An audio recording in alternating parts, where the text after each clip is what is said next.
আমল করে সারা দিনের সমস্ত জিম্মাদারি আল্লাহ তার নিজ হাতে গ্রহণ করে। যেই ব্যক্তি প্রতিদিন ফজরের পরে সূরা ইয়াসিনের আমল করে, আল্লাহর নবী বলেন আমার এই উম্মত ইন্তেকালের সাথে সাথে আল্লাহ তাআলা তাকে জান্নাতে প্রবেশ করাবে। সূরা ইয়াসিনের আমল করবেন তো ইনশাআল্লাহ। প্রতিদিন ফজরের নামাজ পড়ে সূরা ইয়াসিনের আমল করবেন।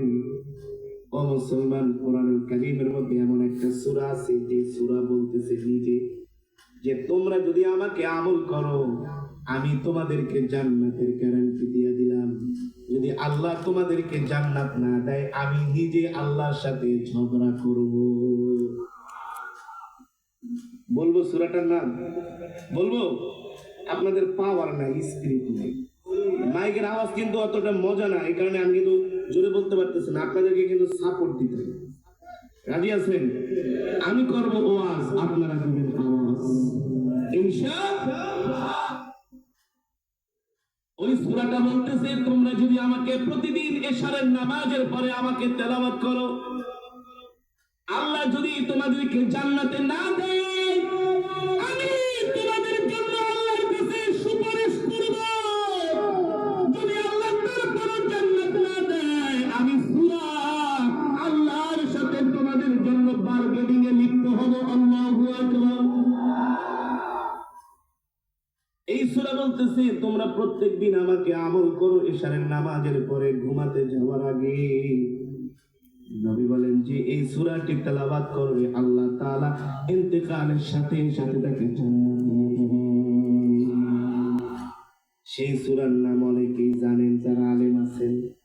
কোন সূরা? আল্লাহু আকবার। আওয়াজ দিয়ে বলেন আল্লাহু আকবার। কোন সূরা? সূরাতুল মুলক। এমন একটি সূরা আল্লাহ নিজে বলতেছেন তাবারাকাল্লাযী বিয়াদিহিল মুলকু ওয়া হুয়া আলা কুল্লি শাইইন কাদির। আল্লাহ বলেন এই মুলকের মালিক আমি আল্লাহ, রাজত্বের মালিক আমি আল্লাহ, একচ্ছত্র ক্ষমতার মালিক আমি আল্লাহ। আমি আল্লাহ এমন আল্লাহ কুল হুয়াল্লাহু আহাদ, আমি আল্লাহ এক, আল্লাহুস সামাদ, আমি কারো মুখে দেখি না, লাম ইয়ালিদ ওয়া লাম ইউলাদ, আমি কাউকে জন্ম দেই নাই, ওয়া লাম ইয়াকুল লাহু কুফুয়ান আহাদ, আমি আল্লাহ কারো থেকে জন্ম নেই নাই। ঠিক কিনা বলেন? আমি আল্লাহ এমন আল্লাহ কুলিল্লাহুম্মা মালিকাল মুলকি তুতিল মুলকা মান তাশা ওয়া তুইজ্জু মান তাশা ওয়া তুযিল্লু মান তাশা বিয়াদিকাল খায়র ইন্নাকা আলা কুল্লি শাইইন কাদির।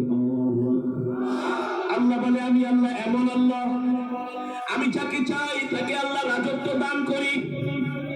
করে কি করে না? আমি আল্লাহ যাকে চাই ইজ্জত দান করি, আমি আল্লাহ যাকে চাই বেইজ্জতি করি। আমি আল্লাহ যদি বেইজ্জতি করি পৃথিবীর কোন রাজা বাদশা কোন মানুষ তাকে ইজ্জত দিতে পারে না। আর আমি আল্লাহ যদি ইজ্জত দান করি পৃথিবীর কোন রাজা বাদশা পৃথিবীর কোন মানুষ তাকে বেইজ্জতি করতে পারে না। ঠিক কিনা বলেন?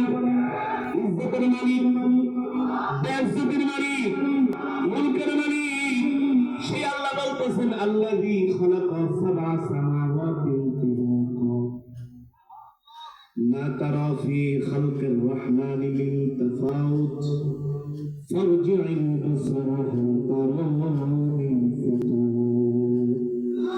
আল্লাহ তাআলা বলেন নবী দুনিয়ার মানুষদেরকে বলে দেন